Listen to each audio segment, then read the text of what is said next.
$400,000 qarzga kirganman deb aytdingiz. Ko'p intervyularda eshitganman buni. Bittagina so'z ayting. Mana shu qarzga kirib Moliyaviy qolishingizga xato. nima sabab? Moliyaviy qarorlar. Moliyaviy xato. Pulni jalb qilganda dollarda olganmiz, dollar kursi oshgan. Tamom, bitta qilayotgan. Siz kiosk qasaniki dollar kursi $50,000 pulim bor, nimaga tiksa bo'ladi? O'zingizga tiksa bo'ladimi? Va biznes yaxshi ketmoqchi o'tdi.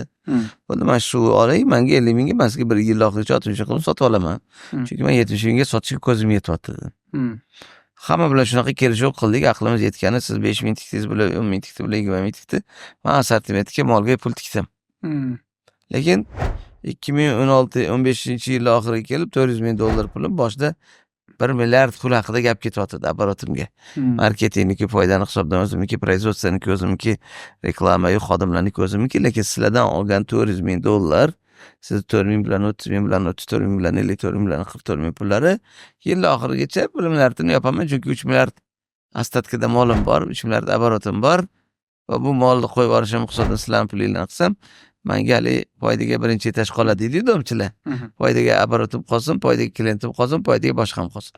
Lekin siz mana buni menga $10,000 ga olib bergansiz. Yil oxirigacha 15,000 ga sotishga ko'zim yetgan. 12,000 ga sizga pulni qilib beraman, yil oxirigacha kelishuv bo'lgan. 12,000 ga mashina variantga oldim degandek. Bo'ldi. Nima bo'lyapti holat? Men sizga 12,000 yil oxirigacha yopaman, masala yo'q. Chunki oxirgi 5 yildagi holat okey. Zo'r.